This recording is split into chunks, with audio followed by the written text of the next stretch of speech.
Hari ini gue mau ngebahas tentang bagaimana kehidupan masa kelam pendidikan Lukman Hanafi dari SD sampai SMA. Gue akan mulai dari SD dulu. Oke.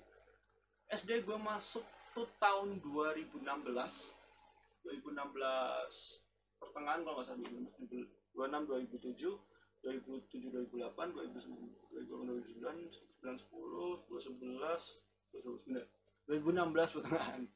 Oke, by the way, gue latar belakang gue TK kan, gue kan pendidikan gue sebelum masuk SD kan TK dulu kan, bukan PAUD, bukan apa namanya, bukan TK Islam gitu, tapi gue ada di dulunya gue TK kepolisian, TK Bayangkari.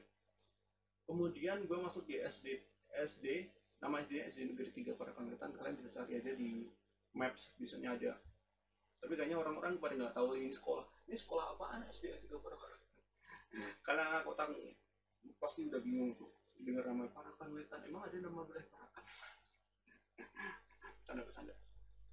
Kalian cek aja di Map, pasti ada.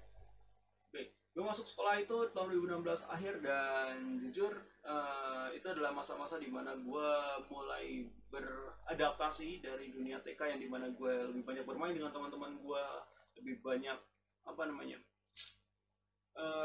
bercanda, bergembira, bermain, bernyanyi bersama di TK sama teman-teman. Sekarang gue beradaptasi di zaman SD, yang di SD 3, di awal-awal masuk itu dengan semangat gue harus belajar lebih rajin begitu, walaupun ada yang namanya bermain gitu, tapi untuk bermain mungkin porsinya tidak terlalu banyak dibanding dengan belajar. Oke, dan zaman kelas 1 SD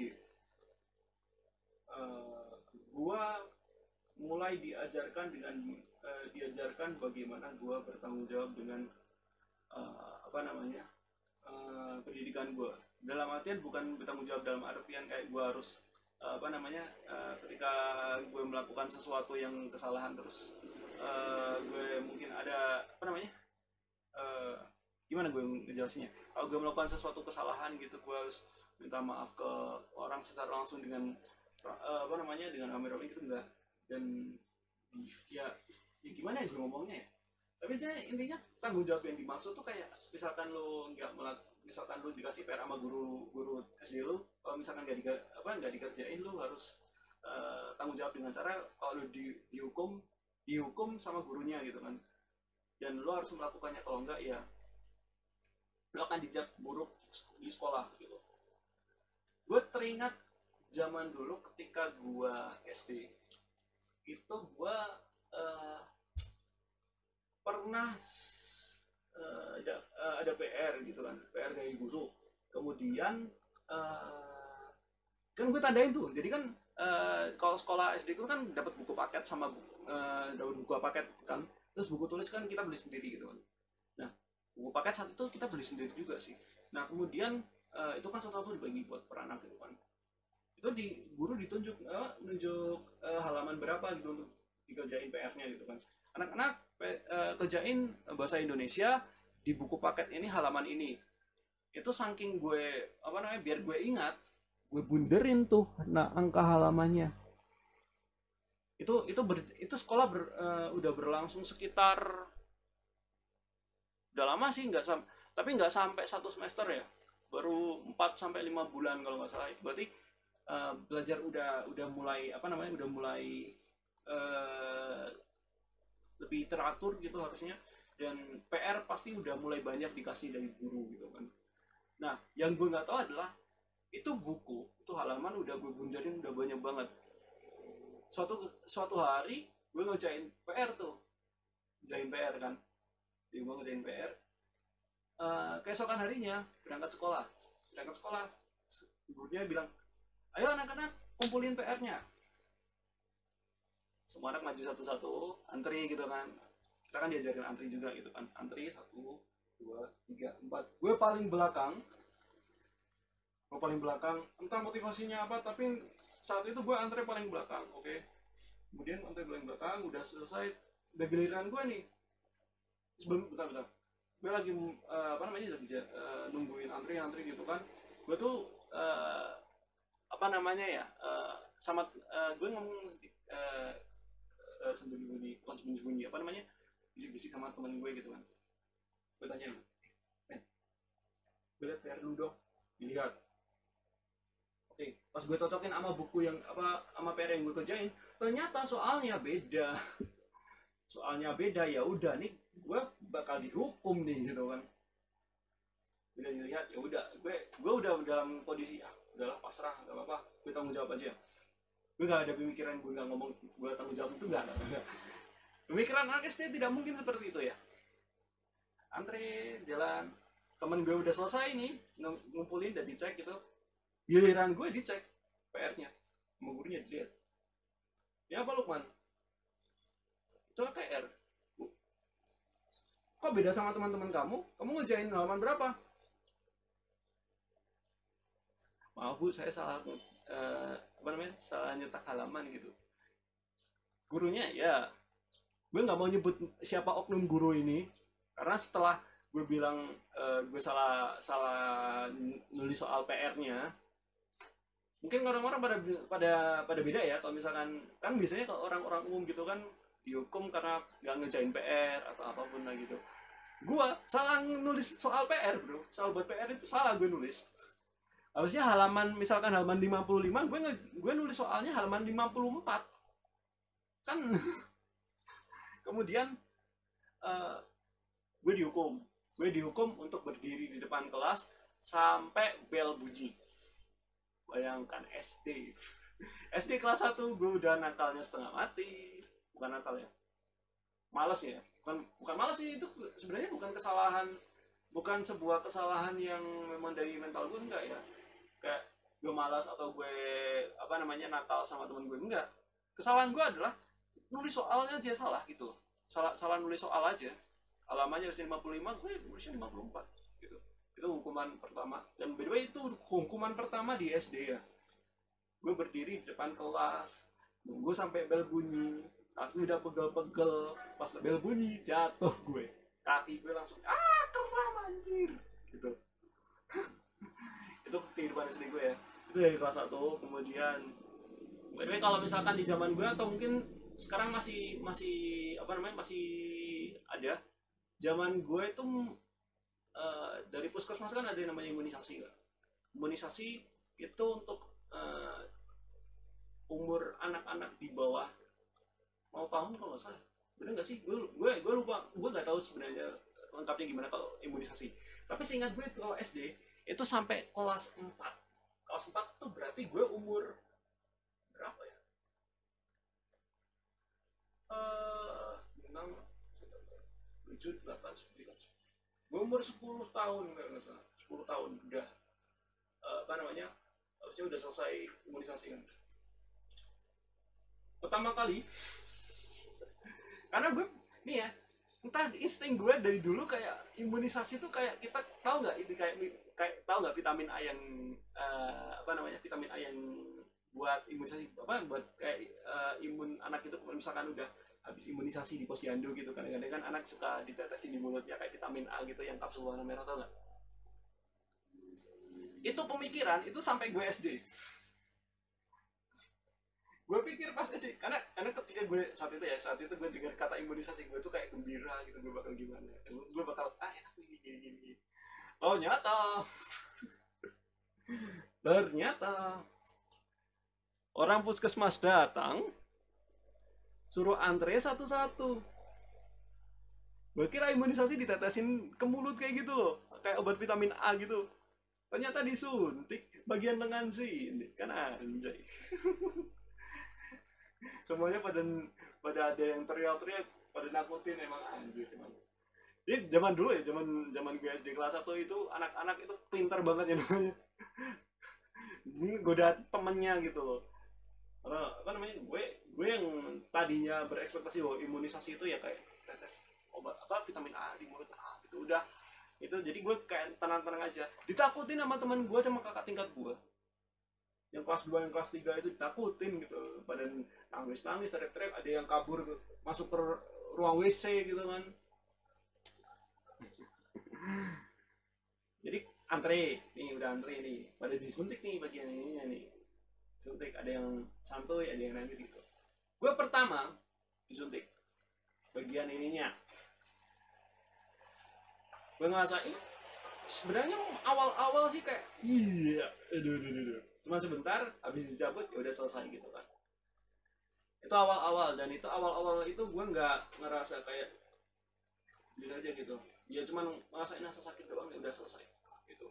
Yang lain pada nangis-nangis ya udah. Gue santai saat itu ya, gue santai. Nah kemudian entah kenapa ya, kayaknya efek dari pemikiran gue yang kayaknya bertolak belakang dari apa yang gue pikirkan sejak kecil gitu ya. Kalau imunisasi itu cuma ditetesin terus, kemudian ternyata di SD disuntik di bagian lengan sini. Itu membuat memori gue kayak merekam bahwa wah imunisasi kenapa jadi kayak gini ya umur kayak gini. Atau mungkin tetes vitamin A itu emang zaman kecil gue doang. Karena gue zaman kecil ya, gue masih ingat bahkan sampai sekarang gue pernah ditetesin obat vitamin A itu, dan menurut gue imunisasi itu bentuknya kayak gitu. Sekarang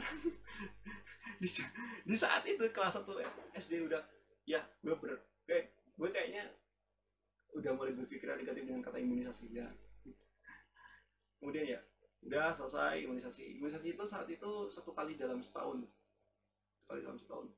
kemudian udah selesai imunisasi yang pertama, kelas 1 berjalan seperti biasa. Selesai kelas 1 naik ke kelas 2, kemudian ke kelas 2 pendidikan seperti biasa, dan di situ adalah masa kelam di mana pendidikan gua mulai agak terancam begitu, mulai mundur. Itu awal-awal gue jadi sebenarnya kelas 1 itu ada momen dimana gue lagi masih semangat buat sekolah ya, SD bahkan. Kelas 2 mulai rasa malas muncul, rasa kenakalan gue muncul ya kan. Apalagi guru gue, jadi biasanya kan kalau SD itu setiap kelas gurunya 1 kan, ada yang gurunya 2. Nah di kelas 2 guru gue itu ada 2, wali kelas gue ada 2 orang. Salah satu dari beliau berdua hamil saat itu, lagi hamil, dalam kondisi lagi hamil.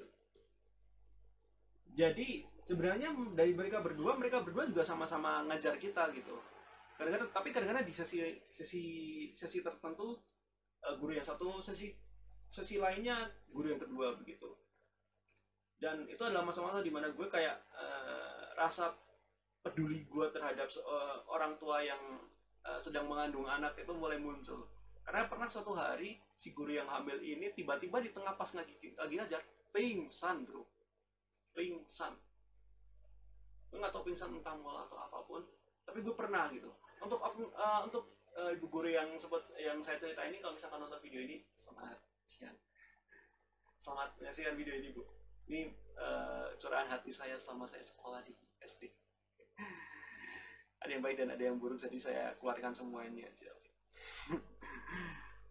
Beliau kembali ke tadi, beliau pingsan karena dia juga gak kuat juga karena mengandung seorang bayi yang kayaknya kalau diprediksi dari usia kehamilannya udah 7-8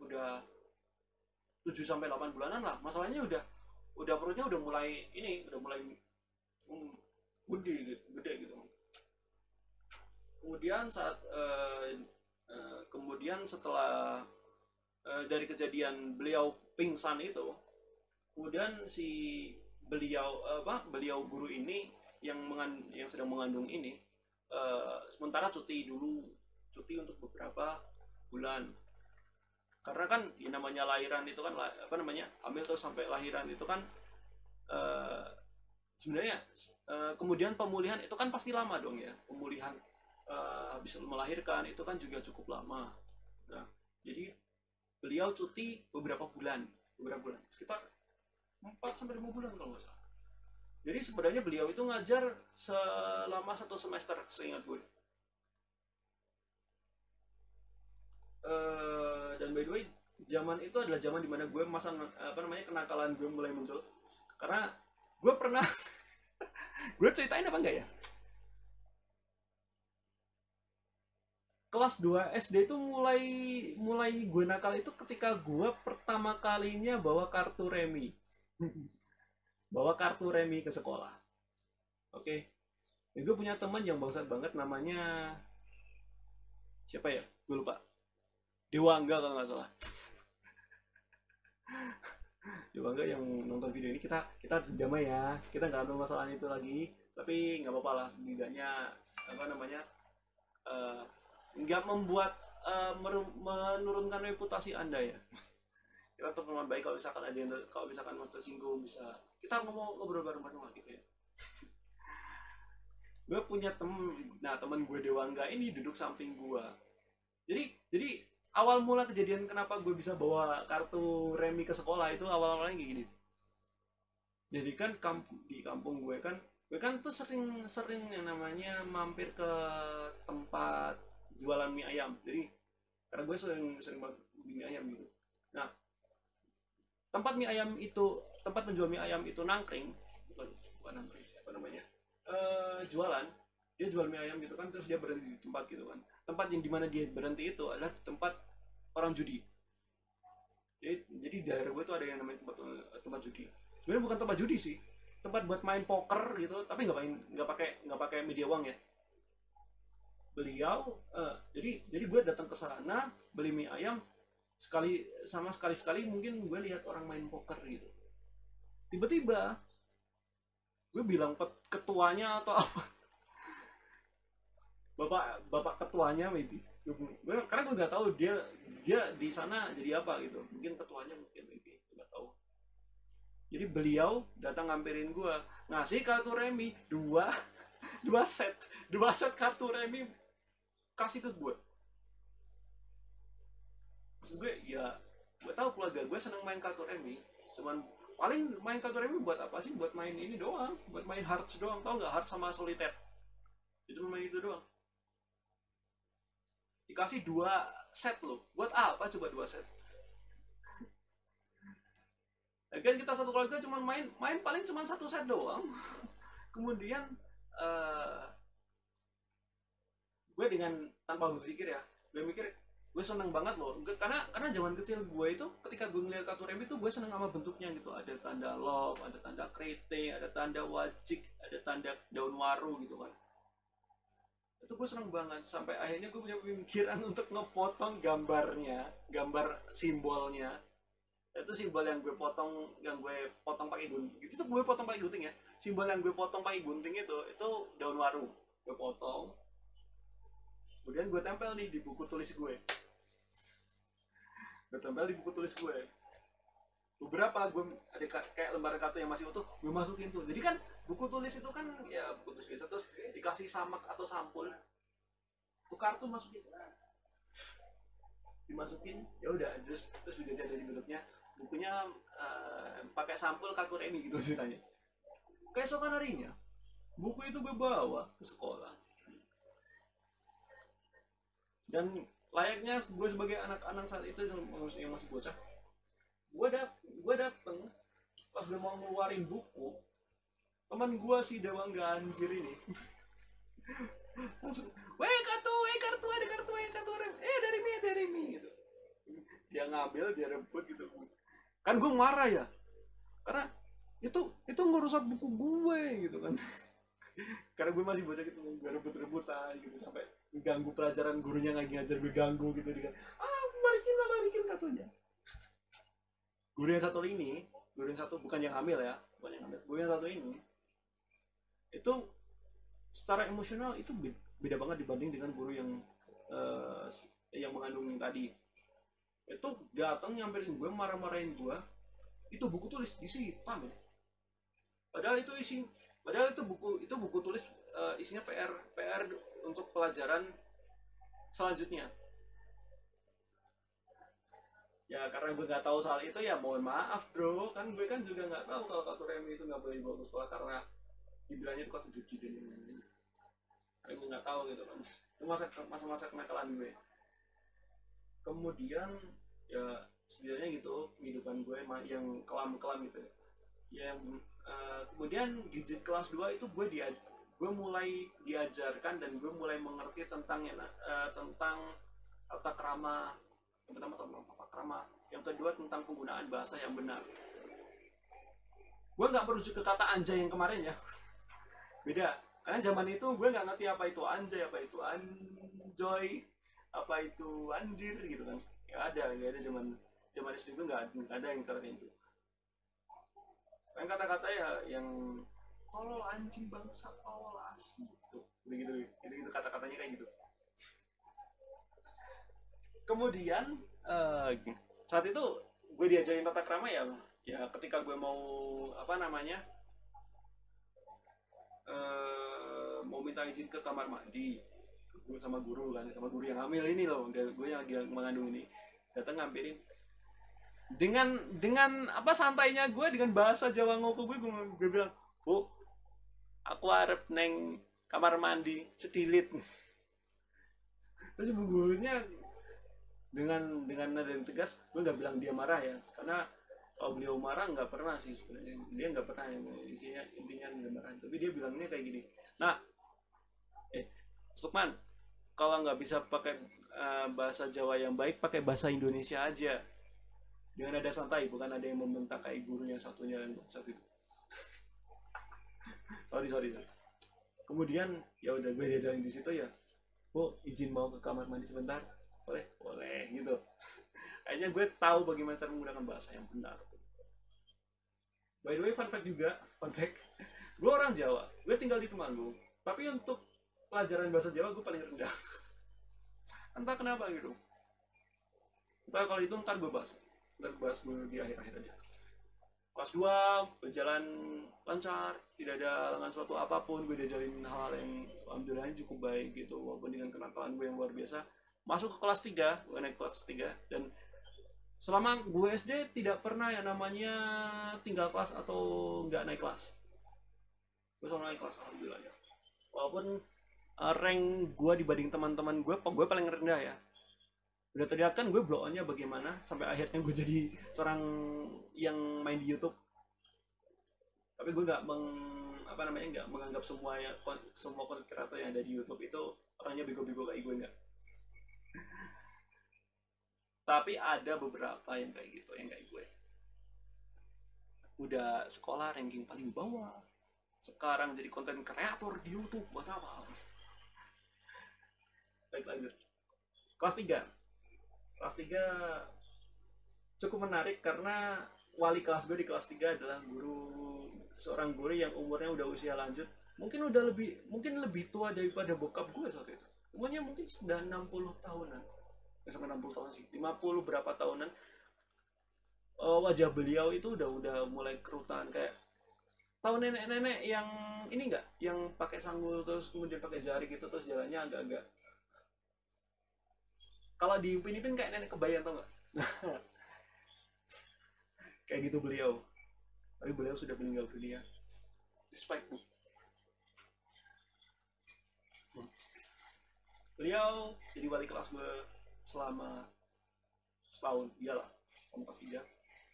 Dan beliau tuh bisa dibilang beliau itu kagum dengan gue karena gini, jadi di keluarga gue tuh yang masuk di SD 3 itu anak yang kedua sama anak yang ketiga. Anak kedua itu tadi kakak gue anak ketiga, jadi gue sama kakak gue dulu SD-nya sama dan pernah diajar oleh guru yang sama, sehingga beliau tahu kalau gue adalah adik dari dari siswa yang dulu pernah sekolah di sana. Dia tahu dan dia lihat wajah gue kok mirip sama salah satu siswa yang dulu pernah sekolah di sini. Bukan akhirnya dia suka banget tuh yang namanya nyentuh wajah gue gitu kan, karena padahal udah putih mulus gitu. Untung gue bukan yang sekarang ya, kalau misalkan gue dikatain putih atau apapun dasar rasis gitu. Enggak, gue nggak ada pinggiran kayak gitu, udah dikatain putih, lembut, halus kamu kulitnya, dan gue santai aja, dan gue makasih gitu. Sebuah pujian yang sangat luar biasa buat gue. Dan kalau kalian tanya kelas 3 di zaman gue kelas 3 SD itu lancar atau tidak pendidikan gue, sedikit terganggu. Karena zaman kelas 3 itu adalah momen dimana gue mulai berkonflik dengan kakak tingkat. Kakak tingkat gue yang sempat dulu gue katain dan dan sempat bikin sakit hati, mohon maaf sebesar-besarnya, saya sadar. Jadi zaman dulu tuh kayak ada yang namanya senioritas. Beliau tuh kayak masa paling senior gitu. Iya ya senioritas ini gue tahu banget masa paling senior. Sama gue mungkin gue entah kenapa mungkin wajah gue terlihat seperti orang yang apa namanya orang yang berperilaku jelek gitu mungkin menurut mereka. Padahal kalau lihat muka gue gak terlalu itu juga kan. Kemudian karena dia lihat muka gue yang kayak berasa kayak antagonis gitu kayak di sini kan ada istilah antagonis gitu kan kayak gitu. Dia datang ngampirin gue, lu anak mana lu gitu kan, kayak senioritas bilang lu anak mana lu, gua anak kawadanan, muka lu kenapa kayak gitu gitu. Jadi kayak body shaming gitu muka udah kayak gitu, kawan gue pasti nggak baik kan. Kemudian gue diancam-ancam, diajar-ajar gitu, sampai gue secara tidak sengaja dan gue nggak nyadar kalau itu adalah sebuah penghinaan, gue sampai bilang karena dia body shaming gue ya gue balas juga dong. Masa body shaming apa dia ngatain gue dengan apa namanya body shaming, masa gue diem aja kan nggak mungkin dong gitu kan. Dikatain muka gue antagonis lah, muka gue jelek lah dan yang lain-lainnya. Gue dengan nggak sadar mulut gue keluar dengan kata-kata yang semacam body shaming juga. Gue keluar dengan kata dasar bagong. Gue inget banget tuh kata. Padahal kalau lo tanya kenapa lo ngomong bagong, jadi lo tau kan perawakannya bagong. Jadi kan di Punakawan aja Semar, Gareng, Petruk, Bagong. Sebenarnya gue harusnya ngatain dia Semar gitu, tapi tidak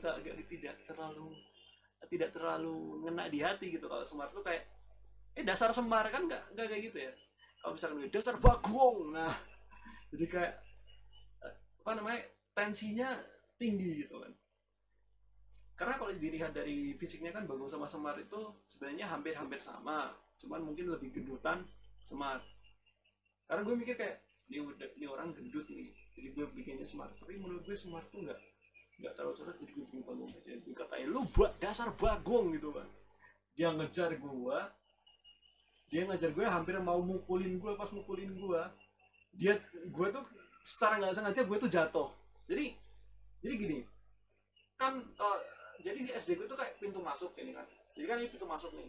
Jadi kalau misalkan mau apa namanya ke ruang kelas atau masuk ke ruang kelas, itu tuh jalannya bukan lurus ya, gerbang terus lurus enggak, tapi ada kayak turunan. Nah kayak turunan gitu, itu buat kayak motor atau motor gitu kan, turun gitu kan. Gue mainnya di sini nih, di tangga ini. Nah di bawahnya, di sampingnya ini, itu kayak udah ada kayak batu kerikil sama batu-batu besar itu. Gue tiba-tiba jatuh kan, dan nangis. Kakak gue ngeliat soal situ, konflik dah. Terus gue kacau gitu pendidikan gue nih. Masalah itu kemudian berlanjut sampai kepala sekolah dengar gitu kan, sampai kepala sekolah dengar terus manggil gue sama orang tua gue buat diselesain permasalahannya ya, gini ya udah selesai. Gak berlangsung lama kok, karena beliau juga kemudian apa namanya di dispen beberapa hari untuk gak boleh masuk itu kan, di dispen beberapa hari untuk gak boleh masuk, gak boleh masuk ke sekolah. Gue tenang saat itu, gue tenang dengan kejadian tersebut. Gue belajar bahwa yang namanya melakukan sesuatu hal itu perlu dipikirkan baik-baik ya. Lo mau ngasih kritik boleh, tapi dengan cara yang halus dan tanpa menggunakan kekerasan, tanpa menggunakan ancaman, sehingga kehidupan lo nggak akan terganggu sama sekali. Demi keadilan lo dan demi keadilan dan juga demi kenyamanan lo, karena nyamannya hidup seorang itu adalah hak setiap manusia yang ada di sini. Itu yang gue dapatkan pelajarannya.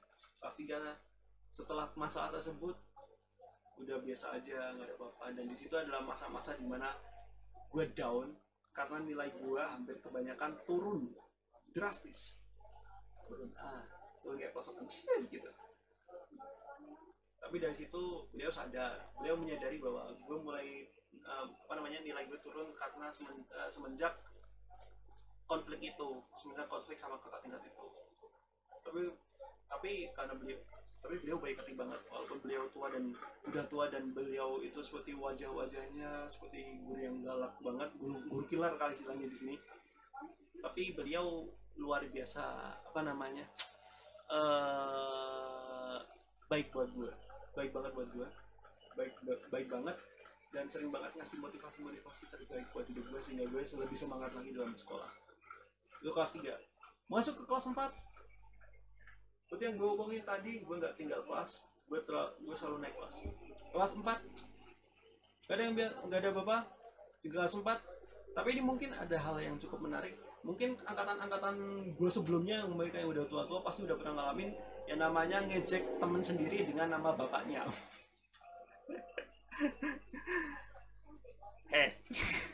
Jangan macam-macam, jangan berpura-pura kamu tidak tahu, pasti tahu kalian. Kalau kalian belum pernah zaman SD, kalian pasti tidak asyik kalian ya. Ngatain teman dengan nama orang tua itu itu punya semacam apa ya, rasa mental yang cukup menarik, sangat meningkat gitu, kejiwaan, apa namanya, kekuatan mental yang cukup menarik, cukup tinggi gitu. Karena ngejek teman sendiri dengan nama bapak itu merupakan salah satu hal yang cukup, sebenarnya bisa dibilang dua kan, enggak juga sih, tapi itu juga suatu hal yang tidak boleh dilakukan ya. Apalagi lu sebagai anaknya ya, lu sebagai anaknya, nama bapak lu dengan nggak sopan, temen lu manggil nama bapak lu dengan nama langsung, nggak pakai pak, nggak pakai tuan gitu, itu langsung tersinggung. Itu sebagai anak pasti kayak, biasa lu gak ada sopan-sopan, emang bokap gue tongkrong lo gitu kan. Itu gue dikenalin dengan hal seperti itu, dan gue adalah orang yang bisa dibilang orang yang masuk di tongkrongan tapi gue nya nggak asik. Ketika ada orang yang ngatain gue dengan nama bapak gue nggak segan-segan untuk, sampai zaman dulu gue sampai bisa berkelahi terus loh. Itu kayak dalam waktu 1 semester itu bisa apa namanya, bisa gelut sama temen-temen laki gue itu hampir 3-4 kali. Gue gelut hanya karena ngejek temen sendiri dengan manggil nama bapaknya.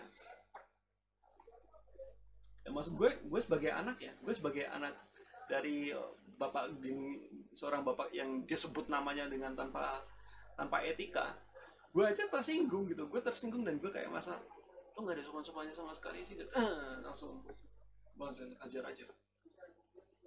kelas 4. Kemudian perkara itu karena gue kan berkelahi sampai bahkan di luar ruangan, guru gue lihat, langsung gue dibawa tuh ke ruang guru. Gue jelasin gimana kejadiannya. Saya mau ini, tapi dia kan nggak dibolehin, padahal kan kuku saya panjang dan udah disuruh sama anda gitu kan. Ya gue maksa dong karena nggak dibolehin. Tiba-tiba pas gue pengen pinjam karena ini malah dia tiba-tiba ngatain saya dengan nama bapak saya gitu. Terus dianya kan ya namanya SD gitu kan, gue ngomong gini tiba-tiba disela gitu kan, kayak gitu kan. Dan solusinya gampangnya adalah solusi yang saat itu ya, kita berdamai, tapi dengan berdamai terus teman gue yang pelit itu kembali ke kelas, gue tetap di ruang guru dan motong kuku gue di sana. Di situ penyelesaian yang luar biasa banget menurut gue, karena udah pelit gitu, karena nggak dibolehkan, gue akhirnya dapat bantuan juga dari guru. Gue pinjam pemotong kukunya buat gue motong kuku. Itu menarik menurut gue, dan gue harapnya sih pendidikan yang kayak gini tuh masih ada gitu sampai sekarang gitu. Kayaknya jarang banget gue menemukan kayak guru peduli sama anaknya gitu, kayak gitu. dihukum sama wali kelasnya karena kukunya panjang. Kemudian ada guru lain ngasih potongan kukunya buat dipinjemin ke gue buat potong kuku gue. Kalau misalkan sampai sekarang, kalau misalkan ada guru kayak gitu sampai sekarang, gue cuma salut deh, karena itu menarik banget. Dan itu apa namanya, itu sungguh budi pekerti yang baik untuk seorang pengajar. Kelas 4 naik kelas 5 ya. Naik kelas 5 gue diajar oleh seorang wali kelas gue yang kan wali kelas gue selama gue 4 tahun dari kelas 1 sampai kelas 4 itu kan kebanyakan kan beragama Islam, perempuan pakai kerudung, semuanya perempuan pakai kerudung. Di kelas 5 adalah awal dimana itu adalah pertama kalinya gue dapat gue diajar oleh seorang wali kelas yang dimana agamanya adalah non muslim. Tapi menarik menurut gue karena kelas 5 itu dengan guru yang semacam itu, gue tuh merasa kayak ya kayak gue merasa kayak wow, ini menarik sekali. Karena biasanya kan kita di apa namanya sama guru apa wali kelas gue kan biasanya diajarin tuh tentang hal-hal yang berbau agama Islam dan lain-lain. Beliau hanya mengajarkan budi pekerti dan yang lain-lainnya, budi pekerti yang apa namanya yang secara umum gitu, karena beliau non muslim gitu kan. Kalau dia non muslim, kalau misalkan siswa-siswanya non muslim pun pasti bakalan diajarin tentang bagaimana apa namanya uh, pelajaran sesuai dengan agama si guru itu. Kelas 5 tuh apa ya, cukup kelam ya. Oh ya, masa kebecahan gue yang paling parah dan kenakalan gue paling parah. Gue punya teman yang bangsatnya setengah mati. Tiap kali gue duduk bareng sama dia, itu gue nggak ada salah apa-apa, kekerasan coy, kekerasan mukul pundak gue, mukul ininya gue, mukul tangan gue. Bahkan gue sampai pernah nggak masuk sekolah karena gue parah gitu, badan gue parah banget setelah terjadi insiden pemukulan itu atau kekerasan itu. Dan saat itu gue nggak ada pemikiran gue mau bokap gue melakukan segala cara untuk membuat anak itu sadar gitu. Gak ada pemikiran. Tiba-tiba bagi sakit-sakit kayak gini,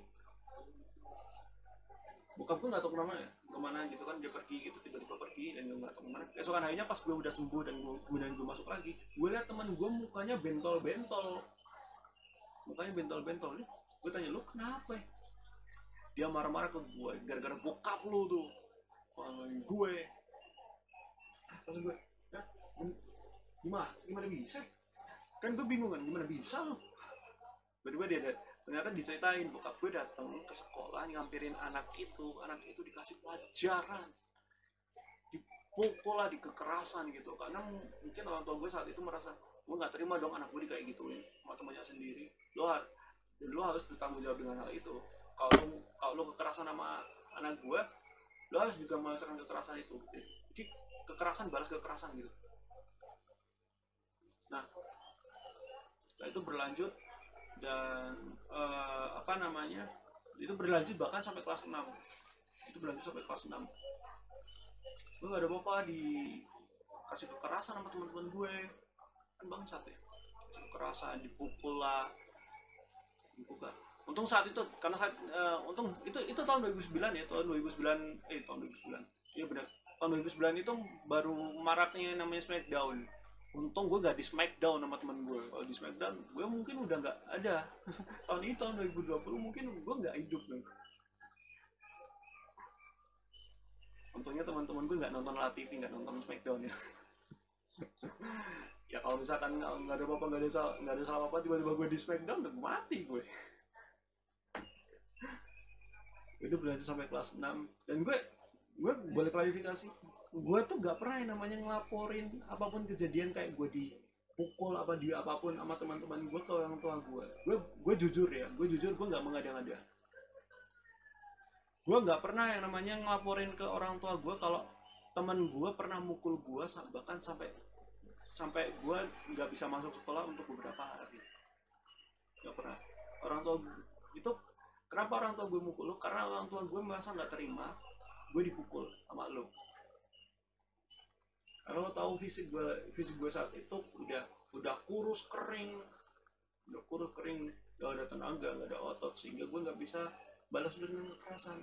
Karena menurut gue apapun yang lo lakukan untuk kekerasan, gue masih dalam otak gue kayak apapun yang lo lakukan kekerasan atau kekerasan apapun yang lo lakukan ke gue nggak akan ngebahas dengan kekerasan, karena itu akan istilahnya akan menimbulkan rasa dendam gitu. Lo kekerasan sama gue, kalau misalkan gue balas dengan kekerasan, lo bisa aja dendam sama gue, bukannya lo sadar gitu. Sehingga gue diem aja.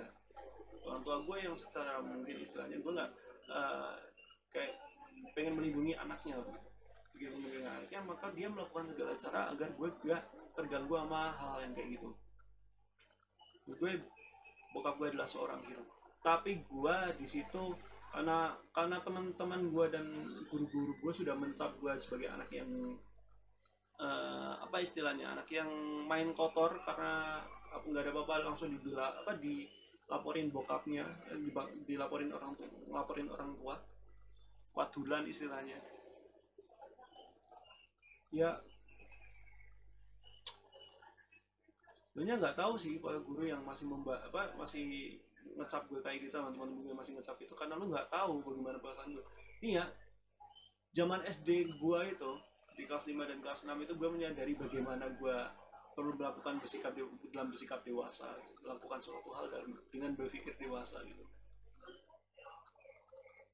Tapi lu menganggap gue sebagai bocah. Sekarang gue mau tanya, lu diam kayak gitu, lu ngebocah apa lu udah dewasa?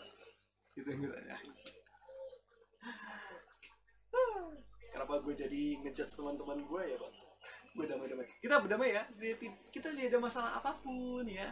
Tidak ada masalah apapun, kita damai-damai. Kelas 6 tidak ada apa-apa. Semuanya lancar-lancar saja. Bahkan UN tidak ada gangguan sama sekali. Pernah gue sampai sakit apa sih? Diare kalau nggak salah. Dalam persiapan UN. Mungkin beberapa orang pernah mengalami hal ini kayak lo tryout biasa aja, nggak ada apa-apa. Tiba-tiba pas pelaksanaan UN lo sakit-sakitan. cuman beberapa sih orang-orang yang merasakan hal ini, tapi kebanyakan pasti satu hal ini ya yang yang membuat gue jadi malu dalam pelaksanaan UN di kelas 6 itu adalah semua teman gue sehat, gue yang sakit sendiri. Sehingga pas pelaksanaan UN saat itu hari Selasa, itu berarti kan pelajaran matematika, UN selesai, gue langsung dijemput orang tua gue buat dibawa ke puskesmas untuk berobat. Dan gue merasa di situ gue malu banget sama teman-teman gue, kenapa gue sakit-sakitan di masa UN ini. Tapi untungnya nggak apa-apa sih, untungnya setelah itu sehat walafiat. Jadi kayak mungkin gue sakit karena gue shock menghadapi hal itu, karena gue belum terbiasa menghadapi event seperti itu. Dan kemudian kami lulus, alhamdulillah semuanya lulus, dan kami senang lihat walaupun perpisahan kami juga cukup lumayan pendidikan ya. Apalagi SD bro, walaupun sesederhana itu program acara perpisahan, tapi ngena banget di hati bro. Gue di yang saat itu kelas 6 ya, itu ngena di hati bro. Untungnya beberapa teman-teman gue juga ada yang masuk di SMP yang sama dengan jumlah yang kayaknya mayoritas lebih banyak gitu, jadi kayak porsinya SMP 1, SMP 2, SMP 3, SMP 4, kayaknya mayoritas besar ada yang masuk di SMP 1. Jadi gue bisa ikut juga di SMP 1. Jadi dalam satu angkatan gue masuk di yang mayoritas itu. Jadi gue masih bisa ketemu sama teman-teman gue. Sebenarnya itu apa yang terjadi di SD. Kalau ditanya apakah pengalaman SD gue menyenangkan, bisa dibilang kalau dibikin presentasi antara menyenangkan dan tidak menyenangkannya, mungkin tidak menyenangkannya lebih banyak dibanding menyenangkannya. Karena jujur zaman itu adalah masa dimana cobaan cukup berat buat gue. Gue nggak bisa menutup pendidikan, tapi gue ya mendapatkan cobaan yang cukup luar biasa. Diejek pakai nama bokap sendiri, kekerasan sama temen gue yang padahal gue nggak ngakuin apa-apa, tiba-tiba kekerasan. Yang lainnya pada apa, yang lainnya pada diam, gak ada yang ngebelain gue. Yang bangsa tuh teman-teman gue SD dasar. Dan apa namanya ya, dan masalah dimana gue dibully sama kakak tingkat gue sendiri. Yang menyenangkan ya ya yang menyenangkan mungkin sebatas tadi itu di Jogja doang sama teman-teman gue, itu yang menyenangkan, itu doang mungkin paling menyenangkan buat gue. Cuma tadi itu di Jogja udah selesai, ada yang lainnya. Jadi kalau misalnya ditanya pengalaman gue sekolah di SD itu bagaimana, menyenangkan atau tidak, sebagian besar tidak menyenangkan, tapi menyenangkannya cuma sedikit saja. Tapi setidaknya masih menyenangkan juga sih. Tapi setidaknya dari menyenangkan tidak menyenangkan, gue rasakan kayak ya gue jalani aja lah, nggak apa-apa, nikmatin hidup ini aja.